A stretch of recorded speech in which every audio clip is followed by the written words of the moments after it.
Hello everyone, welcome to exam mode. I am Shubham Verma और ये आपकी इन्वायरमेंट की क्लास है जहां हम लोग आपके यूपीएससी एग्जामिनेशन के लिए आपकी जितनी भी गवर्नमेंट ऑर्गेनाइजेशन है, ठीक है, और इम्पॉर्टेंट प्रोटोकॉल्स और कन्वेंशन जो है इन्वायरमेंट से रिलेटेड, उसको आज कवर करने वाले हैं। ये वीडियो आपकी यूपीएससी के लिए हेल्पफुल रहेंगी, जहां पर आपके एग्जाम में एक से लेकर दो क्वेश्चन डायरेक्टली या इनडायरेक्टली हर साल आते ही आते हैं। तो आज हम लोग ये टॉपिक अच्छे से कवर कर लेंगे। तो अगर हम लोग बेसिक टाइमलाइन देखें आपके इन्वायरमेंट कन्वेंशन की, तो ये टाइमलाइन आपकी स्टार्ट होती है 1970 से, ठीक है। 1970s में 1972 में आपका क्या होता है, UN conference on human environment, ठीक।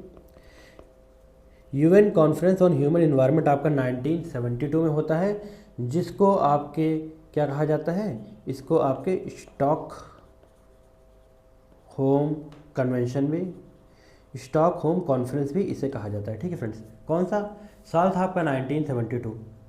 जब इन्वायरमेंट रैपिडली चेंज हो रहा था तो कई कंट्रीज़ आपस में आई यूएन के अंडर में, और उन्होंने एक UN conference on human environment करा, जिसको स्टॉकहोम कॉन्फ्रेंस कहा गया।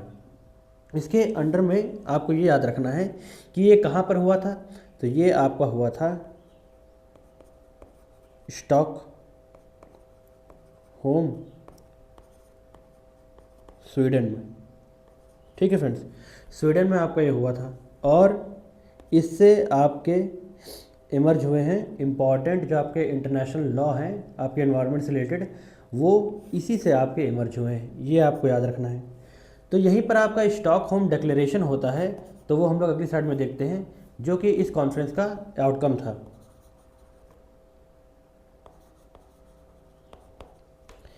स्टॉकहोम डिक्लेरेशन, ठीक। तो आपके स्टॉकहोम डिक्लेरेशन में क्या क्या चीज़ें हुई थी, यहाँ पर कुछ प्रिंसिपल आपके अडॉप्ट किए गए थे, जैसे कि प्रिंसिपल किसके ऊपर, for environment conservation, environment conservation के प्रिंसिपल यहाँ पर आपके अडॉप्ट किए गए थे। सेकंड चीज़, यहाँ पर पॉल्यूशन पॉलिसीज़ के बारे में बात करी गई थी। किसके लिए? पॉल्यूशन पॉलिसीज़ के बारे में बात करी गई थी। वाइल्ड लाइफ के बारे में बात करी गई थी, ठीक है, वाइल्ड लाइफ के बारे में बात करी गई थी। और साथ ही साथ आपके नेचुरल रिसोर्सेज के बारे में भी इस कन्वेंशन में आपके बात करी गई थी, ठीक। अब इसमें आपको ये याद रखना है कि जब स्टॉकहोम डिक्लेरेशन हुआ उस समय इससे क्या क्या चीज़ें निकल के आई हैं। इससे आपका निकल के आया है United Nation Environment Programme, UNEP आपके स्टॉकहोम डिक्लेरेशन के बाद ही आपका निकल के आता है, ये आपको याद रखना है। और यूएनईपी के आपके हेडक्वार्टर आपसे पूछे जाएं तो ये कहाँ पर हैं, तो ये हैं आपके नायरोबी, केनिया में, ठीक है फ्रेंड्स। नायरोबी केनिया में आपके यूएनईपी के हेडक्वार्टर्स हैं। 5 जून 1972 में इसका गठन हुआ था, ठीक है फ्रेंड्स, ये आपको याद रखना है। और ये क्या करता है, इसका काम क्या होता है कि ये असिस्ट करता है डेवलपिंग कंट्रीज़ को इन्वायरमेंट पॉलिसीज़ को इम्प्लीमेंट करने में, ठीक है। जो कि डेवलपिंग आपकी कंट्रीज़ हैं उनको ये क्या करता है, उनको ये असिस्ट करता है इन्वायरमेंट से जो रिलेटेड प्रोग्राम्स होते हैं उनको इम्प्लीमेंट करने में, ठीक है जी। ये चीज़ आपको याद रखनी है। तो उस समय जब स्टॉकहोम डिक्लेरेशन हुआ तो हमारे इंडिया में क्या सिनेरियो चल रहा था, ये भी देख लीजिए।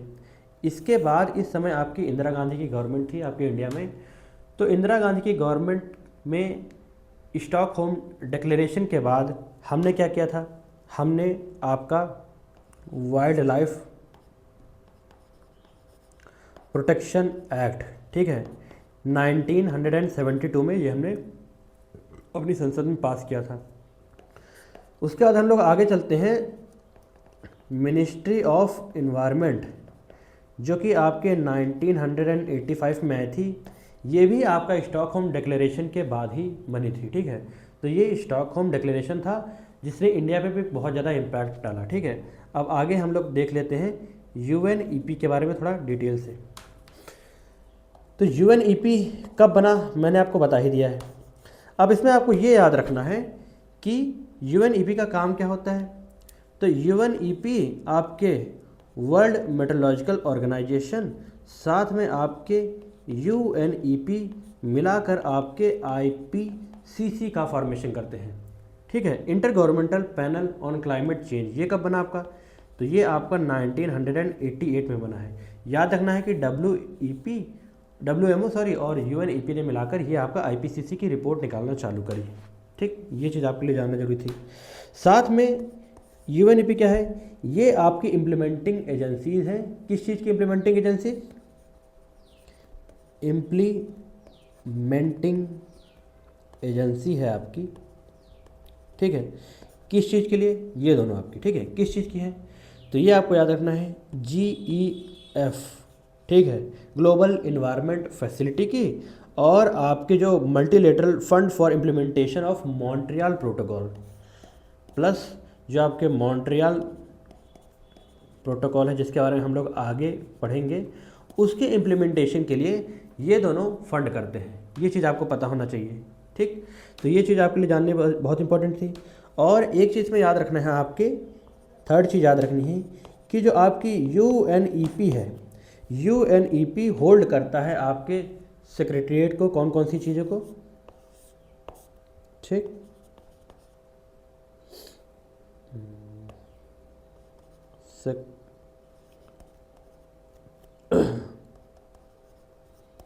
किन किन चीज़ों पे? पहला है इसमें आपका CBD। ठीक, सेकंड चीज़ है इसमें आपका MCM, थर्ड है आपका CMS, और फोर्थ है आपका साइट्स जिसका फॉर्मेशन आपका 1975 में हुआ था। इसके सेक्रेटेरिएट अगर देखे जाएं तो ये यूएनईपी के अंडर में आते हैं। ये चीज़ आपको पता होना चाहिए। और कन्वेंशन ऑन माइग्रेटरी स्पीसीज, ठीक है, और CBD आपके और MCM जो है, इन चारों के सेक्रेटेरिएट अगर देखे जाएं तो यूएनईपी के अंडर में आते हैं। ये चीज़ आपके लिए इसमें जानना बहुत ज़्यादा जरूरी थी, यूएनईपी के अंडर में। अब अगर हम लोग आगे बात कर लेते हैं, हमने अभी बात करी थी GEF के बारे में, ग्लोबल इन्वायरमेंट फैसिलिटी के बारे में। ये क्या होता है, ये थोड़ा हम लोग देख लेते हैं, डिटेल से इसके बारे में देखना जरूरी है। थोड़ा टाइमलाइन सेट कर लेते हैं, उसके बाद चीज़ें आपके लिए ज़्यादा आसान हो जाएंगी।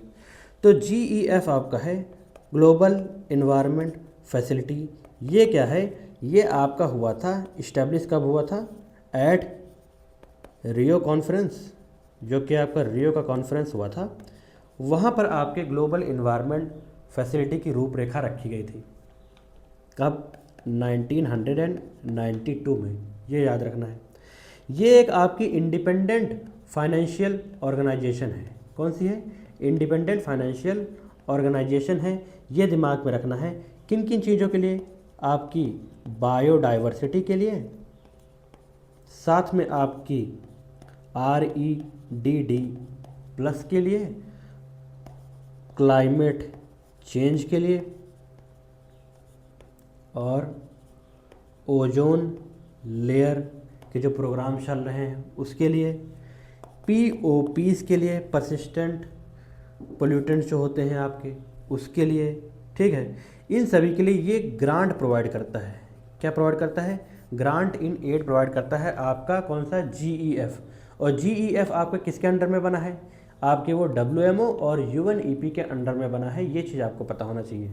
तो इस तरीके से हमने GEF भी आपका समझ लिया है। अब हम लोग आगे चलते हैं। एक चीज़ इसमें आपको ये याद रखना है कि फाइनेंशियल मैकेनिज्म किन किन चीज़ों के लिए आपका GEF, कौन कौन से ऐसे जो कॉन्फ्रेंस है जिसके अंडर ये लोग आपके GEF वाले हैं ये पैसा प्रोवाइड करते हैं, ये जानना जरूरी है। फाइनेंशियल मैकेनिज्म फॉर, पूछा जाए आपसे कि GEF कौन कौन से जो आपके प्रोग्राम्स है उसके अंडर में आपके पैसे प्रोवाइड करता है, ग्रांट इन एड, तो ये आपको याद रखना है। किन के अंडर में? CBD के अंडर में, UNFCCC के अंडर में, और UNCCD के अंडर में, MCM के अंडर में, और जो आपका स्टॉकहोम का कॉन्फ्रेंस हुआ था ना, किसके लिए? POPs के लिए। ठीक है, इसके लिए आपका फाइनेंशियल मैकेनिज्म काम करता है, GEF वाला। अब अगर हम लोग आगे चलते हैं तो 1972 में एक इम्पॉर्टेंट चीज़ और हुई थी आपके। एक तो हमने देख लिया, एक चीज़ आपकी और हुई थी, एक रिपोर्ट आपकी आती है limits to growth report. Limits to growth report भी आपके 1972 में आती है, और ये कौन पब्लिश करता है? तो ये आपका पूछा जाए तो याद रखना है, क्लब ऑफ रोम ने पब्लिश किया है। क्लब ऑफ रोम ने ये रिपोर्ट आपकी पब्लिश करी है। इस रिपोर्ट में ये चीज़ कही गई थी कि किसी भी ग्रोथ की एक लिमिट होती है, मतलब संसाधन की इस्तेमाल करने की एक लिमिट होती है, उससे ज़्यादा अगर आप करेंगे तो इन्वायरमेंट को नुकसान पहुंचेगा। इसी तरीके से आपकी ग्रोथ की एक लिमिट होती है। ये इसीलिए इस रिपोर्ट का टाइटल रखा गया है लिमिट टू ग्रोथ रिपोर्ट, जो कि आपके क्लब ऑफ रोम ने दिया था। ये चीज़ आपको याद रखना है, कब दिया था? आपके 1972 में। ये ईयर आपको याद रखना है, ये सबसे इम्पॉर्टेंट है आपका, ठीक। इसके लिए आपको इतना जानना है, ज़्यादा इसमें डिटेल में जानने की ज़रूरत नहीं है। आगे अगर हम लोग बात करते हैं, फिर हम लोग आगे आ जाते हैं आपके कौन से साल में? 1985 में आते हैं। 1985 में क्या होता है? 1985 में आपके वियना कन्वेंशन होता है, ठीक है। आपके वियना कन्वेंशन होता है for protection of ozone layer. Ozone layer की प्रोटेक्शन के लिए आपके एक आपका वियना कॉन्फ्रेंस होता है, वियना कन्वेंशन होता है। ये दिमाग में रखना है, कब होता है? आपके 1985 में होता है। वियना कहाँ है आपका? तो ये है आपका ऑस्ट्रिया में, ठीक। याद रखना है कि ओजोन लेयर जो डिप्लीटिंग सब्सटेंस है, उसको हटाने के लिए, उसके बारे में जो बात करने के लिए आपका कन्वेंशन पहली बार कहाँ हुआ था? वो होता है वियना में। ये चीज़ जानना जरूरी है। फिर इसी को लेकर 1987 में एक और कॉन्फ्रेंस होता है। 1987 में आपका एक और कॉन्फ्रेंस होता है। वो कौन सा होता है? तो वो आपका होता है Montreal protocol, most famous Montreal protocol आपका होता है। कब होता है? 1987 में। और ये किस चीज़ के लिए होता है? आपसे अगर पूछा जाए तो ये होता है फॉर ओजोन प्रोटेक्शन, ठीक। ओजोन के प्रोटेक्शन के लिए आपका होता है मॉन्ट्रियल प्रोटोकॉल, ठीक। इसमें क्या किया गया था? इसमें आपके जो कुछ CFCs हैं, ठीक है, CFCs हो गए, CCl4 हो गए, ऐसे जो प्रोडक्ट्स हैं जो आपकी ओजोन लेयर को डिप्लीट करते हैं, इन सब पे बैन लगा दिया गया था। क्या कर दिया गया था? बैन लगा दिया गया था। और इसमें आपको ये याद रखना है कि ये वर्ल्ड की पहली ऐसी ट्रीटी है, ये वर्ल्ड की ऐसी पहली ट्रीटी है जिसको सभी देशों ने रेटिफाई किया था, ठीक। फर्स्ट ट्रीटी जिसको आपके रेटिफिकेशन मिला था बाय ऑल स्टेट्स। कितने कंट्रीज़ थे आपके? 197 जो आपके कंट्रीज़ थे, उन सभी के सभी स्टेट्स ने आपका यूनिवर्सल रेटिफिकेशन इसको दिया था। किसको? आपके मॉन्ट्रियल प्रोटोकॉल को, जो कि आपके ओजोन लेयर को प्रोटेक्ट करने की बात करी गई थी। और ये मॉन्ट्रियल प्रोटोकॉल से जो बात निकल के आई वो आपकी बहुत फेमस हुई और बहुत ज़्यादा ये सक्सेसफुल हुई। सिर्फ ये ऐसा है प्रोग्राम है जिसको पूरे वर्ल्ड लेवल पे अच्छे तरीके से फॉलो करा गया है और उसके रिजल्ट भी सामने को देखने को मिले हैं, ठीक। अब हम लोग आगे चलते हैं। फिर हमारा अगला साल आता है 1987 का, एक हमने पढ़ लिया है। तो 1987 का एक इसमें और आपका इम्पॉर्टेंट चीज़ हुई थी। 1987 में एक और इम्पॉर्टेंट चीज़ हुई थी, ये आपकी हुई थी ब्रंटलैंड रिपोर्ट आपकी आई थी। कौन सी? ये आपकी रिपोर्ट आई थी। इस रिपोर्ट का टाइटल था आवर कॉमन फ्यूचर, ठीक है, our common future.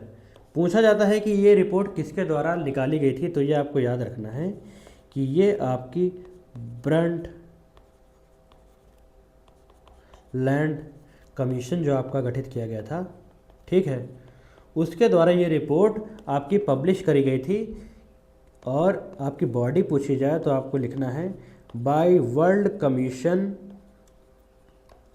On Environment and Development, ठीक। ये बॉडी थी जो ब्रंटलैंड कमीशन जिसके अंदर गठित किया गया है, और उसने आपकी ब्रंटलैंड रिपोर्ट पब्लिश करी गई थी 1987 में। ये आपको दिमाग रखना है।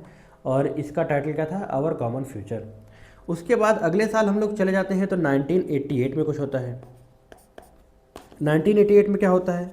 1988 में मैंने आपको बताया था कि आपके आईपीसीसी का फॉर्मेशन होता है, inter governmental panel on climate change का आपका फॉर्मेशन होता है। कब होता है?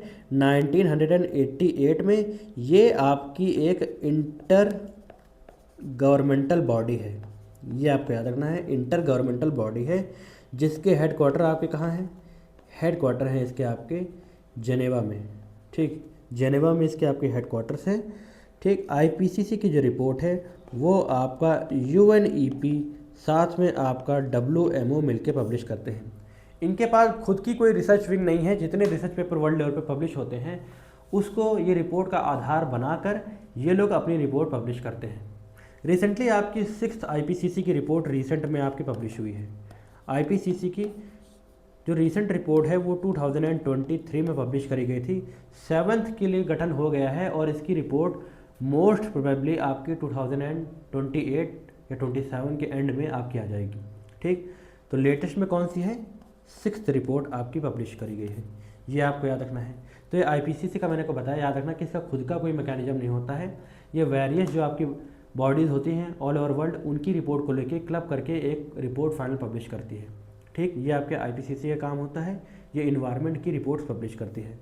देन आगे हम लोग आ जाते हैं आपके कौन से साल में? इंपॉर्टेंट ईयर आपका है वो है 1992। ठीक है, 1992 में। तो 1992 में आपका क्या होता है? 1992 में आपके यूएनसीईडी का कॉन्फ्रेंस होता है। किसका होता है? यूएनसीईडी का आपका कॉन्फ्रेंस होता है, United Nation conference of environment and development के ऊपर होता है। ठीक है, इसको आपको अर्थ समिट के नाम से भी जाना जाता है, अर्थ समिट के नाम से जाना जाता है। ये कहाँ पर हुई थी आपकी? तो ये आपकी रियो में हुई थी, और रियो आपका ब्राज़ील में है। तो 1992 में जो ये कॉन्फ्रेंस हुआ था, ये आपका क्यों हुआ था? ये बेसिकली आपके जो 20 ईयर्स कंप्लीट हुए थे स्टॉकहोम कॉन्फ्रेंस को, ठीक है, उसके उपलक्ष्य में ये आपकी कॉन्फ्रेंस करी गई थी। कौन सी? यूएनसीईडी। ये बहुत ज़्यादा फेमस होती है क्योंकि इसी से आपकी कई चीज़ें निकल के आती हैं, जैसे कि आपका UNFCCC इसी के अंडर में आता है। इसके साथ ही साथ आपका UNCED भी इसी से निकल के आता है। ठीक, एक एक करके हम लोग देख लेते हैं। पहला है आपका UNFCCC, United nation framework convention on climate change, इसका फुल फॉर्म होता है, मैं यहाँ लिखूँगा नहीं। ये भी आपका 1992 में आपका साइन किया गया था। ठीक है, साइन किया गया था, लेकिन 1994 में ये फोर्स में आया था। ठीक, ये दिमाग में रखना है। इसमें क्या होता है कि आपकी जो ग्रीन हाउस गैस के जो एमिशन होता है उसके लिए एक सेट टारगेट्स रखे गए थे हर कंट्रीज़ के लिए, जो उन पे बाइंडिंग थे। ठीक, कहाँ से? ग्रीन हाउस गैस के एमिशन के लिए आपके टारगेट्स कुछ रखे गए थे हर कंट्रीज़ के लिए, ये आपको दिमाग में रखना है। तो यहाँ पर ये हो गई। इसी से अंडर में आपकी एक चीज़ निकल के आती है कि सभी देशों ने सोचा कि अब हम लोग कॉन्फ्रेंस पार्टीज़ करेंगे। ठीक है, कॉन्फ्रेंस ऑफ पार्टीज़ का गठन होता है, जिसमें क्या होता है कि हर देश जो टोटल क्लब होते हैं वो हर साल मिलते हैं, और जो हमने क्या टारगेट्स अचीव किए और हमने आगे कौन कौन से टारगेट्स रखने हैं अपने इन्वायरमेंट को बचाने के लिए, ग्रीन हाउस गैस के एमिशन के लिए, उसके लिए हर साल कॉन्फ्रेंस ऑफ पार्टीज़ होने लगी। ठीक, तो आपकी इसमें मोस्ट फेमस जो होती हैं वो मैं आपको बता देता हूँ। पहला है आपका COP3। COP3 को आपका क्योटो प्रोटोकॉल के नाम से भी जाना जाता है, conference of party 3rd number की, क्योटो प्रोटोकॉल। क्योटो कहाँ है आपका? क्योटो जापान में है।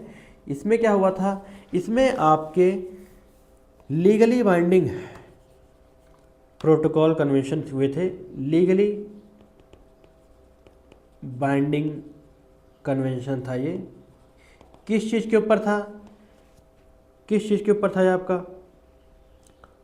To reduce green house gas का एमिशन को कम करने के लिए आपका ये लीगली बाइंडिंग कन्वेंशन था किसके लिए? डेवलप्ड कंट्रीज़ के लिए। डेवलप्ड कंट्रीज़ के लिए आपका लीगली बाइंडिंग था। कौन कौन सा? क्योटो प्रोटोकॉल, ये चीज़ दिमाग में रखना है। तो इसके बाद इम्पॉर्टेंट एक और होता है आपका COP8। ये कहाँ पर हुआ था? ये आपका दिल्ली में हुआ था। ये आपको इसलिए याद रखना है। आगे हम लोग आगे चलते हैं तो आपका COP11 2005 में आपका COP11 होता है। ये आपका मॉन्ट्रियल में हुआ था, कनाडा में। कहाँ पर हुआ था? मॉन्ट्रियल, कनाडा में। ये किस लिए फेमस है?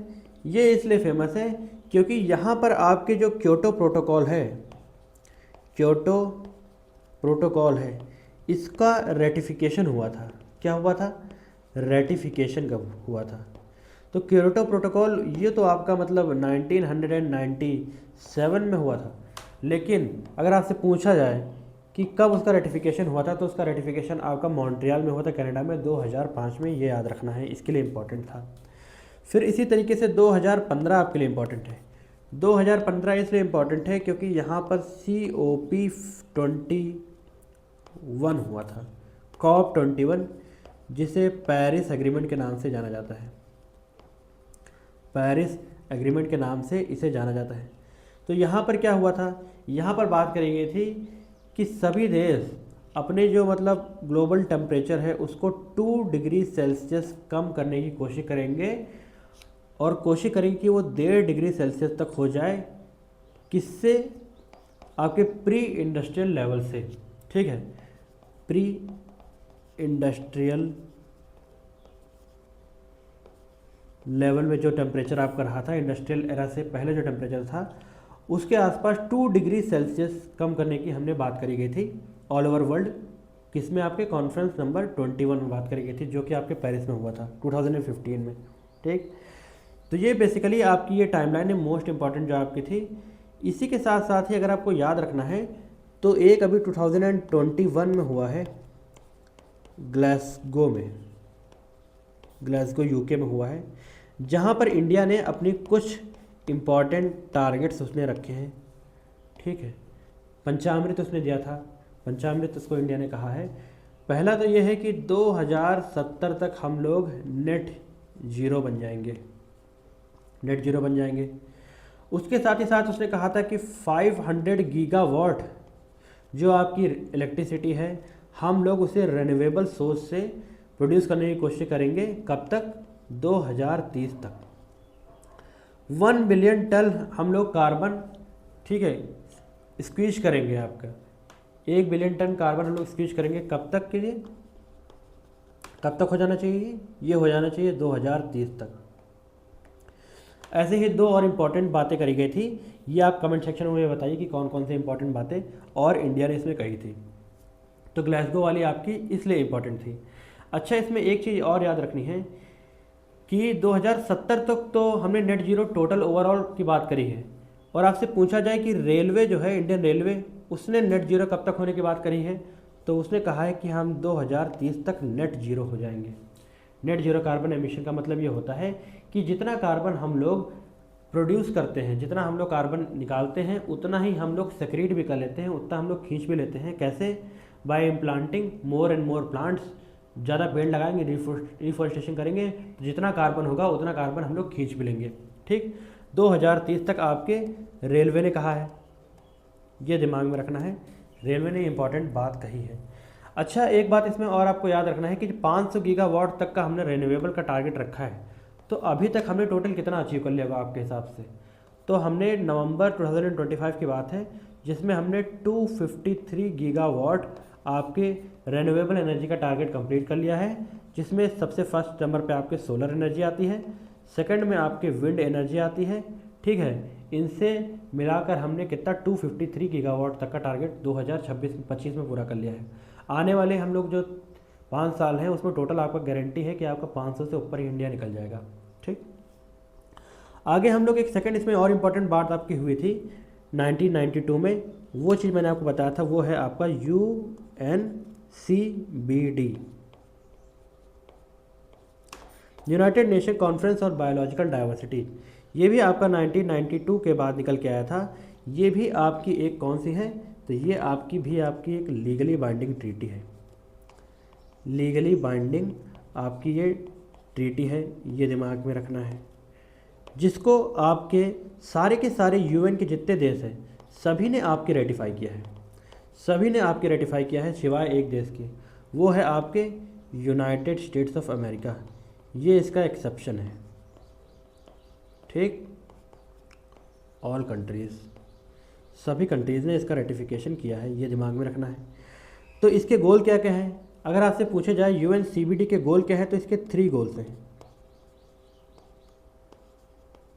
गोल्स आपको याद रखने हैं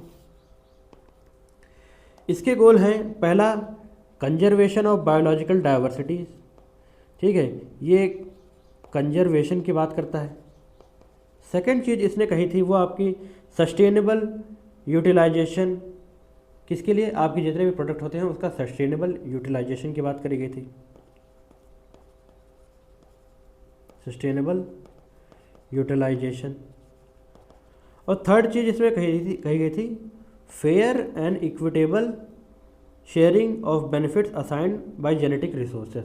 फेयर एंड इक्विटेबल शेयरिंग की बात करी गई थी आपके किसकी, जेनेटिक रिसोर्सेज की, ठीक। ये चीज़ आपके यूएनसीबीडी के अंडर में आती है। तो होपफुली आपको ये भी समझ आया होगा। इसमें आपके 2 सप्लीमेंट्री एग्रीमेंट्स भी हुए थे, ये भी आपको याद रखने हैं। 2 सप्लीमेंट्री इसमें एग्रीमेंट भी आपके करे गए थे। वो कौन कौन से हैं आपके, तो वो है आपके कार्टेगिना प्रोटोकॉल जो कि आपके 2000 में हुआ था, ठीक है, सन 2000 में हुआ था आपका, आगे चल के वो इसी में ऐड किया गया था। क्या नाम है उसका,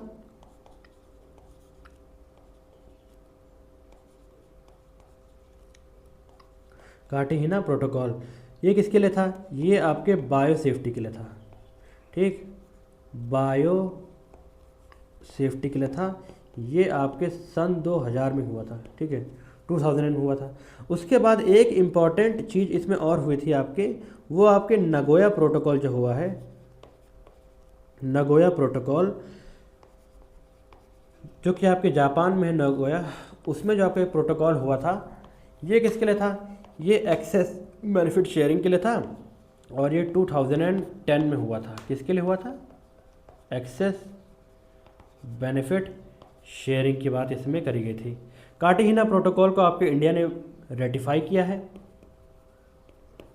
ठीक, और इसका इंडिया पार्टी है, मतलब इंडिया इसका पार्ट है, ये दिमाग में रखना है। रेटिफिकेशन हमने सिर्फ कार्टेगिना प्रोटोकॉल का किया है। तो ये दोनों चीज़ें एडिशनल थी जो इसके अंडर में आती थी, मैंने आपको बता दी हैं। अब हम लोग आगे चलते हैं। यूएनसीबीडी के अंडर में आपके 3 इंपॉर्टेंट डॉक्यूमेंट भी पब्लिश हुए थे। जब आपका ये हुआ था तो 3 इंपॉर्टेंट डॉक्यूमेंट भी पब्लिश हुए थे, 3 इंपॉर्टेंट डॉक्यूमेंट। वो आपके इंपॉर्टेंट डॉक्यूमेंट कौन कौन से हैं, तो पहला है आपका Rio declaration on environment and development, Rio declaration on environment and development. Second चीज़ इसमें आपकी हुई थी एजेंडा 21 की बात करी गई थी, मतलब 21st सेंचुरी के लिए हमने कौन कौन से एजेंडा सेट कर रखे थे उसकी आपके बारे में बात करी गई थी आपकी यूएनसीबीडी में, जिसके 3 इंपॉर्टेंट डॉक्यूमेंट पब्लिश हुए थे। थर्ड चीज़ आपके फॉरेस्ट प्रिंसिपल की बात करी गई थी, किसकी, फॉरेस्ट प्रिंसिपल की बात करी गई थी, ठीक। होपफुली आपको समझ आएगी। ये तीनों इंपॉर्टेंट डॉक्यूमेंट हैं जो पूछ ले जाते हैं कि कौन कौन से आपके पब्लिश हुए थे। आगे हमारा साल आता है, इंपॉर्टेंट साल आ जाता है 1994। तो 1994 में हुआ क्या था, आपका यूएनसीसीडी की कॉन्फ्रेंस हुई थी, United Nation conference to combat desertification. Desert को कॉम्बैट करने के लिए एक पार्टी रखी गई, आपके यूएन में कॉन्फ्रेंस रखी गई जिसका नाम दिया गया आपका यूएनसीसीडी। ये आपके 1994 में साइन हुई थी, ठीक है। ये लीगली बाइंडिंग आपकी है, ये याद रखना है कि ये लीगली आपकी बाइंडिंग है, जो कि आपके डेजर्ट्स का जो फैलाव हो रहा है, ठीक है, भूमि जो बंजर हो रही है उससे बचने के लिए आपकी ये कॉन्फ्रेंस हुई थी, जिसको आपके इंडिया ने भी रेटिफाई कर रखा है, ठीक। इंडिया ने इसको रेटिफाई कर रखा है, ये चीज़ आपको याद रखनी है। इंडिया ने भी इसका रेटिफिकेशन करा है और इंडिया में एक कॉन्फ्रेंस भी हुई है इंपॉर्टेंट, ठीक है। कब हुई थी आपको, COP 15 मेरे ख्याल से 2019, हाँ 2019 में हुई थी। कहाँ पर हुई थी? आपकी न्यू दिल्ली में हुई थी, UNCCD की, ये दिमाग में रखना है। ठीक, तो ये आपका इम्पॉर्टेंट है और लीगली बाइंडिंग है, ये सबसे इम्पॉर्टेंट इसमें बात है। उसके बाद आपका नेक्स्ट ईयर आ जाता है, वो है आपका 1997। 1997 में आपका क्या हुआ था? 1997 में क्योटो प्रोटोकॉल आपका हुआ था। क्योटो प्रोटोकॉल किससे रिलेटेड था?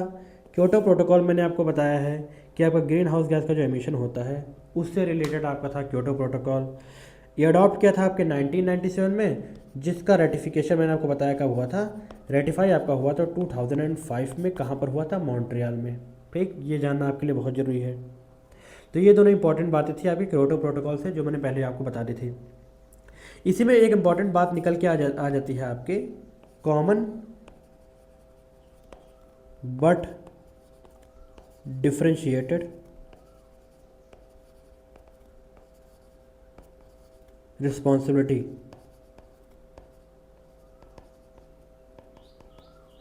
इसमें बात ये कही गई थी कि ग्रीन हाउस गैस का जो एमिशन हो रहा है वो हम सभी के द्वारा मतलब मिलके हुआ है, लेकिन चूंकि कुछ देश पहले डेवलप हो गए थे, मतलब कि उन्होंने ग्रीन हाउस गैस का एमिशन ज़्यादा उस समय करा था, और जो देश अब डेवलपिंग स्टेज में है अब उन्होंने ग्रीन हाउस गैस का एमिशन करना स्टार्ट किया है। इसका मतलब है ये रिस्पॉन्सिबिलिटी पूरी हम बराबर आपका बांट नहीं सकते हैं। ठीक है, जिन्होंने ज़्यादा आपका कंट्रीब्यूशन किया है ग्रीन हाउस गैस के एमिशन में, वो कंट्रीज़ आपकी ज़्यादा आपकी आगे बढ़ चढ़ के आएंगे ताकि इन्वायरमेंट को हम लोग प्रोटेक्ट कर सकें। इसी को आपके कॉमन बट डिफरेंशिएटेड रिस्पॉन्सिबिलिटी कहा जाता है, ये दिमाग में रखना है। इसमें आपके कुछ फ्लेक्सिबिलिटी मैकेनिज्म भी दिए गए थे कि हमको जो ग्रीन हाउस गैस का एमिशन को रोकना है उसके लिए कुछ फ्लेक्सिबिलिटी मैकेनिज्म भी आपके दिए गए हैं। उसमें क्या गया था? उसमें आपका एमिशन ट्रेडिंग की बात करी गई थी। एमिशन ट्रेडिंग की बात यहाँ से निकल के आई है कि जो देश अगर ज़्यादा मान के चलिए पेड़ काट रहे हैं, और एक ऐसा देश है जो बहुत कम पेड़ काट रहा है, जैसे कि आपका भूटान हो गया, तो भूटान देखा जाए तो कार्बन न्यूट्रल है, और साथ ही साथ इसने एक्स्ट्रा में मान के चलिए कि इसने बचाने में काफ़ी हेल्प करी है आपके कार्बन एमिशन से दुनिया को। तो ये क्या कर सकता है कि ये सर्टिफिकेट के तौर पे दूसरे देश को, जो देश ज़्यादा कार्बन एमिशन कर रहा है, उनको बेच सकता है अपने सर्टिफिकेट। ठीक है, वो एक्स्ट्रा उनके में काउंट हो जाएंगे और इसको कुछ मॉनेटरी बेनिफिट्स भी आपको मिल जाएंगे। किसको? आपके भूटान को। तो ये चीज़ कहलाती है आपकी एमिशन ट्रेडिंग। इसमें आपकी क्लीन डेवलपमेंट मैकेनिज्म भी आया है। क्लीन डेवलपमेंट मैकेनिज्म भी इसी से निकल के आया है। तो क्लीन डेवलपमेंट मैकेनिज्म में यही होता है आपका, जो कि मैंने आपको ऊपर बताया है। इसमें एमिशन ट्रेडिंग आपकी होती है। थर्ड चीज़ इसमें आपकी और निकल के आई है, वो है आपकी जॉइंट इम्प्लीमेंटेशन। ये तीनों चीज़ें आपकी क्योटो प्रोटोकॉल से निकल के आई हैं, फ्लेक्सिबिलिटी मैकेनिज्म के अंडर में, कॉमन बट डिफरेंशिएटेड रिस्पॉन्सिबिलिटी के अंडर में, जो कि आपके क्योटो प्रोटोकॉल में हुआ था, उसके बारे में बात करी गई थी। होपफुली आपको समझ आएगा, ये इंपॉर्टेंट है, आपके एग्जाम में आता है। नेक्स्ट आपके 2002 में हम लोग आ जाते हैं। अब धीरे धीरे हम लोग आगे बढ़ रहे हैं। तो यहाँ पर आपका क्या हुआ था? World summit on sustainable development. World summit on sustainable development के बारे में बात करी गई थी। ठीक है, ये कहाँ पर हुआ था? ये आपका जो 1992 रियो प्लस 10 कॉन्फ्रेंस के नाम से भी ये जानी जाती है, ये आपकी हुई थी जोहानसबर्ग। जोहानसबर्ग डिक्लेरेशन के नाम से भी जानी जाती है। जोहानसबर्ग कहाँ है आपका? तो ये आपका है साउथ अफ्रीका में। ठीक है जी, इससे ये आपको याद रखना है। और 2005 में क्या हुआ था? 2002 से आगे चलते हैं तो रेटिफिकेशन हुआ था आपके क्योटो प्रोटोकॉल का। उसके बाद आपका अगर हम लोग आगे चलते हैं तो आपका रीड का जो प्रोग्राम होता है 2008 में आ जाते हैं, तो आपका UNREDD प्रोग्राम लॉन्च किया गया था। ठीक, UNRED का फुल फॉर्म होता है reducing emission from deforestation and forest degradation. ठीक है, आपके जो फॉरेस्ट का डिग्रेडेशन होने से बचाना, साथ ही साथ एमिशन आपका डिफॉरेस्टेशन से कम करना, UNRED का काम होता है, जो कि आपके 2008 में आपका लॉन्च किया गया था। इसका हेडक्वार्टर कहाँ है? इसका हेडक्वार्टर अगर पूछे तो आपको लिखना है जनेवा। ठीक है, तो 2008 में ये इम्पॉर्टेंट बात हुई है। ठीक, ये 3 बॉडीज़ थी, उन्होंने सामने आकर इम्प्लीमेंट किया इसे। वो हैं आपके FAO, UNDP, साथ में आपका UNEP। इन तीनों ने मिलकर आपके इसका UNRED का आपका स्टार्टिंग करी। उसके बाद एक चीज़ आपकी और आ जाती है इसमें, वो है आपकी REDD plus. REDD plus programme भी आपका यहाँ पर से स्टार्ट होता है। कब होता है?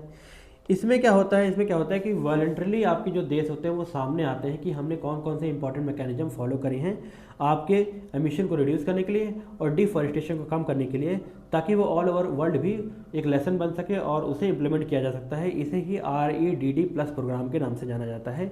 ये इसमें इम्पॉर्टेंट था, ठीक है। इसमें आपको याद रखना है कि ये वॉलंटरी है। साथ ही साथ ये आपके इंसेंटिवाइज करता है किसको? डेवलपिंग कंट्रीज़ को। ये भी आपको दिमाग में रखना है। ये आपके REDD प्लस प्रोग्राम का काम होता है। उसके बाद हम लोग आगे चलते हैं, आपके 2015 में आ जाते हैं। 2015 में हमारी इम्पॉर्टेंट एक कॉन्फ्रेंस ऑफ पार्टीज हुई थी 15 की, ठीक है। किसकी हुई थी? UNFCCC की, जिसको पेरिस डिक्लेरेशन के नाम से भी जाना जाता है, पेरिस डील के नाम से भी जाना जाता है। ये चीज़ आपको याद रखना है। और ये लीगली बाइंडिंग थी, सभी कंट्रीज़ पे इसे लीगली बाइंडिंग किया गया था। इसमें मैंने आपको बताया था कि 2 डिग्री सेल्सियस तक का टेम्परेचर हमको प्री इंडस्ट्रियल एरा तक लाना है, नीचे गिरा के लाना है, और मोस्ट प्रोबेबली और गिर सकता है, गिराने की कोशिश कर सकते हो तो उसे 1.5 तक तो बिल्कुल कर देना है। कम कर तक अगर 1.5 ला सकते हैं तो बहुत बढ़िया बात है, लेकिन 2 तो हमें करना ही करना है। ये हमें टारगेट रखे गए थे आपके COP15 पेरिस एग्रीमेंट में, ठीक। ये मैंने आपको बता दिया है। इसमें आपके कुछ NDCs भी दिए गए थे, नेशनली डिटर्मिन्ड कंट्रीब्यूशन की बात भी करी गई थी कि हर देश जो है आपका नेशनल लेवल पे कौन कौन से डेवलपमेंट ऐसा करेगा जिसकी वजह से वो कार्बन एमिशन में को कम करने में आपका कंट्रीब्यूशन करेगा। उसको NDCs के नाम से जाना गया था। फिर 2016 में हम लोग आ जाते हैं। 2016 में हम लोग आ गए हैं। यहाँ पर हमारा होता है किगाली एग्रीमेंट, ठीक है। किगाली अमेंडमेंट के नाम से भी इसे जाना जाता है। किगाली एग्रीमेंट में क्या होता है? ये आपका लीगली बाइंडिंग था, लीगली बाइंडिंग था। और ये किस में अमेंडमेंट करता है? तो ये अमेंडमेंट करता है आपके मॉन्ट्रियल प्रोटोकॉल में, मॉन्ट्रियल प्रोटोकॉल में। आपके मॉन्ट्रियल प्रोटोकॉल में CFCs का जो है उसको फेज आउट करने की बात करी गई थी, लेकिन आपके जो किगाली अमेंडमेंट में आपके CFCs के साथ साथ ही आपके HFC, ठीक है, जो आपके हाइड्रोफ्लोरोकार्बन जो होते हैं उनको भी आपको फेज आउट करने की बात इसमें करी गई थी। ये चीज़ दिमाग में रखना है आपके, ठीक है। ये चीज़ अमेंडमेंट हुआ था आपके मॉन्ट्रियल में। कब हुआ था? किगाली में हुआ था। किगाली अमेंडमेंट नाम से जाना जाता है 2016 में। अब आपके कुछ इंपॉर्टेंट ट्रीटीज़ और कन्वेंशन और जो हैं एक्स्ट्रा मैं आपको बता देता हूँ, जो आपको दिमाग में रखने हैं। इंपॉर्टेंट कन्वेंशन एंड ट्रीटीज़ कुछ और इम्पॉर्टेंट है तो वो जानना आपके लिए बहुत ज़्यादा ज़रूरी है। एक एक करके हम लोग जल्दी जल्दी देख लेते हैं। पहला है आपका CMS, convention on migratory species, जिसको आपके बोन कन्वेंशन के नाम से भी जाना जाता है। ये आपके जर्मनी में हुआ था, ठीक है। जर्मनी में हुआ था, जो आपके माइग्रेटरी स्पीसीज हैं उनको प्रोटेक्ट करने के लिए, उनके बारे में बात करने के लिए आपकी एक कॉन्फ्रेंस रखी गई, जिसको आपके CMS के नाम से जाना जाता है। ये 1979 में हुआ था, ठीक है। किसको कंजर्व करने के लिए? आपके माइग्रेटरी स्पीसीज को कंजर्व करने के लिए। सेकंड है आपका Ramsar convention, Ramsar convention on wetland. Ramsar convention कहाँ हुआ था? ये ईरान में हुआ था और ये आपका 1971 में हुआ था, अडॉप्ट किया गया था। ये चीज़ आपको दिमाग में रखनी है। उसके बाद नेक्स्ट चीज़ जो आपकी हुई है वो आपकी हुई है Stockholm conference, Stockholm convention, sorry,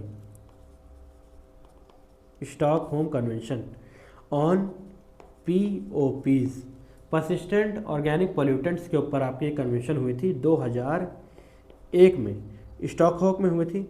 इसमें आपके कुछ आपके इंपॉर्टेंट केमिकल्स के बारे में बात करी गई थी जो आपके बहुत ज़्यादा हजार्डियस है आपके एनवायरनमेंट के लिए, जैसे कि DDT हो गया आपका, ठीक है, ठीक है। ये सब और इस और भी कुछ थे जिसको आपका टोटल डर्टी डजन इसके नाम से, इन 12 जो आपके केमिकल्स थे इनको इस नाम से कहा गया था कि इनको हमें फेज आउट करना है, टोटली इन पे बैन लगाना है। जिसमें एक है आपका DDT, और भी कई सारे हैं लेकिन इंपॉर्टेंट आपको बता देता हूँ। DDT हो गया, उसके साथ ही साथ आपका हो गया है इसमें एल्ड्रिन, ठीक। थर्ड नंबर पे मीरक्स। ऐसे ही बहुत सारे हैं जो आपको मोटा मोटा जानना है, ज़्यादा आपके नाम नहीं पूछे जाएंगे, पर इतना याद रखना है कि डर्टी डजन्स के नाम से इन्हों जाना गया था। उसके बाद आपका फोर्थ नंबर पे हम लोग आ जाते हैं, तो आपका हो जाता है बेसल कन्वेंशन। बेसल कन्वेंशन हुआ था, कब हुआ था? बेसल कन्वेंशन आपके 1989 में हुआ था, और ये आपका trans boundary movement of hazardous waste को कंट्रोल करता है। किसको करता है? Trans boundary movement of hazardous waste, इसको आपको रोकने की बात करता है आपके, ठीक है। उसके बाद नेक्स्ट अगर हम लोग आ जाते हैं, जल्दी देख लेते हैं। फिफ्थ नंबर पे है आपका रॉटरडैम कन्वेंशन। ये आपका 1998 में हुआ था फ्रेंड। इसमें क्या हुआ था? Global trade off hazardous chemicals के ऊपर आपका लगाम लगाई गई थी, ठीक है। Global trade off hazardous chemical के ऊपर आपकी लगाम लगाई गई थी। उसके बाद सिक्स नंबर पे एक बहुत इंपॉर्टेंट आपका कन्वेंशन होता है, वो किस नाम से जाना जाता है? वो आपका मिनीमाटा, एक जगह है आपके जापान में, वहाँ पर एक कन्वेंशन हुआ था। मिनीमाटा कन्वेंशन आपका 2013 में हुआ था। तो ये कन्वेंशन किसके ऊपर किया गया था? ये आपके मरकरी को फेज आउट करने की बात करी गई थी। मरकरी का जो एमिशन होता है आपके वाटर्स में या फिर एयर में, उसको फेज आउट करने की बात करी गई थी आपके मिनीमाटा कन्वेंशन में। हुआ क्या था कि जापान में मिनीमाटा नामक जो जगह थी, वहाँ पर फिशेस में मरकरी बहुत ज़्यादा पाई गई थी, जिसकी वजह से कई फिशेस मर गए थे और बहुत सारे लोग बीमार पाए गए थे, जिसकी वजह से ये कॉन्फ्रेंस आपकी मिनीमाटा में हुई। नाम उसका मिनीमाटा कन्वेंशन रखा गया। यहाँ पर मरकरी को एमिशन को फेज आउट करने की बात आपकी करी गई थी। फिर इम्पॉर्टेंट आपकी अगर हम लोग देखें तो ये कि सारी जो आपकी इम्पॉर्टेंट कन्वेंशन और ट्रीटीज़ थी जो आपको जाननी थी, जो आपके एग्जामिनेशन में आ सकती हैं फ्रेंड्स। और कुछ इंपॉर्टेंट होगी तो मैं समय समय पर आपके लिए लाता रहूँगा वीडियो। आज के लिए फ़िलहाल हम इतने पे ही रोकते हैं। अगर आपको ये इन्फॉर्मेशन अच्छी लगी हो फ्रेंड्स, तो इस वीडियो को ज़रूर लाइक कीजिए। चैनल पर नए हैं तो चैनल को ज़रूर सब्सक्राइब कीजिए और इसे अपने दोस्तों के साथ ज़रूर शेयर कीजिए। टेलीग्राम का लिंक मैं आपको डिस्क्रिप्शन में डाल दूंगा, वहाँ से आप ये PDF डाउनलोड करके नोट्स खुद के बना सकते हैं और एक दो बार रिवीजन करेंगे तो ये टाइमलाइन आपको याद हो जाएगी और एग्जाम में अगर क्वेश्चन आएगा तो होपफुली आप लोग उससे करेक्ट करके आएंगे। मिलते हैं नेक्स्ट वीडियो में। Thanks for watching. जय हिंद, जय भारत।